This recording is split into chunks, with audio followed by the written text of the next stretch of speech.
गृहमंत्री अमित शाह का पाकिस्तान पर करारा प्रहार। मदुरई में बोले ऑपरेशन सिंदूर से पाकिस्तान को करारा जवाब मिला। अमित शाह ने कहा पहलगाम में आतंकियों ने धर्म पूछ करके मारा था, हमने पाकिस्तान में घुसकर आतंकियों का सफाया किया। पाकिस्तान को अमित शाह की वार्निंग, कहा कि गोली चली तो जवाब गोली से मिलेगा। पाकिस्तान में 100 किलोमीटर घुस करके आतंकी ठिकानों को उड़ाया। तमिलनाडु में आगामी चुनाव को लेकर के अमित शाह का बड़ा दावा, कहा कि 2026 में तमिलनाडु में बनेगी एनडीए की सरकार। बीजेपी का कार्यकर्ता सम्मेलन डीएमके सरकार पतन का बनेगा कारण। अमित शाह ने मदुरई में मीनाक्षी अम्मन मंदिर में की पूजा अर्चना। ट्वीट करके कहा देश की तरक्की और नागरिकों की भलाई के लिए मां से आशीर्वाद मांगा। तमिलनाडु में आगामी विधानसभा चुनाव की तैयारियों को लेकर के अमित शाह ने बीजेपी कार्यकर्ताओं के साथ की बैठक। मीटिंग में पार्टी कार्यकर्ता और पदाधिकारी शामिल रहे।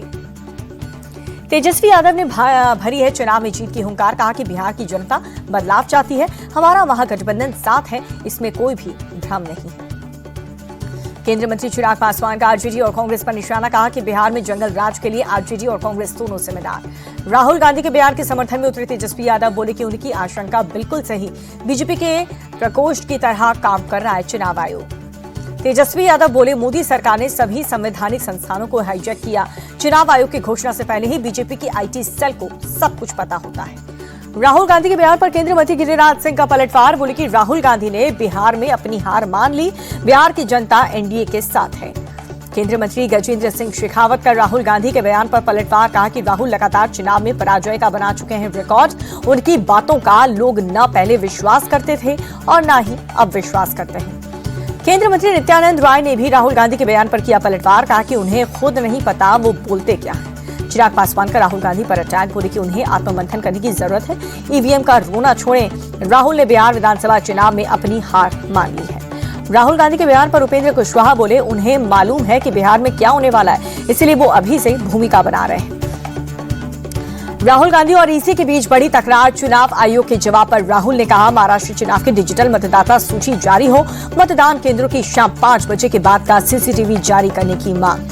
चुनाव आयोग पर राहुल गांधी के सवाल उठाने पर फडणवीस बोले राहुल गांधी ताउम्र यही गलती करते रहे, धूल चेहरे पर थी और आईना साफ करते रहे। सरकार के 11 साल पूरे होने पर पीएम मोदी का ट्वीट, बोले कि 11 साल में नारी शक्ति की सफलताएं देशवासियों को गौरवान्वित करने वाली।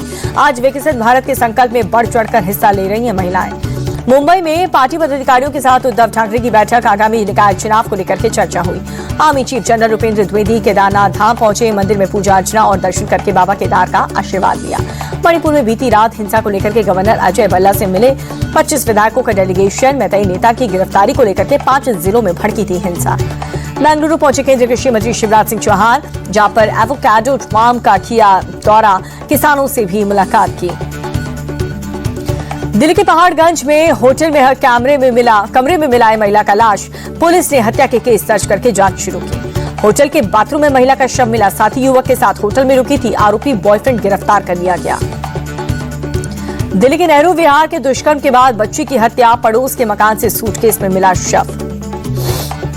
पुलिस ने पॉक्सो एक्ट में मामला दर्ज किया। आरोपी को पकड़ने के लिए दिल्ली से यूपी की रेड, मेरठ, गाजियाबाद, अमरोहा और अलीगढ़ में छापेमारी। बच्ची से दरिंदगी पर लोगों का गुस्सा फूटा, सड़क पर उतर करके आरोपी नौशाद का एनकाउंटर करने की मांग की गई।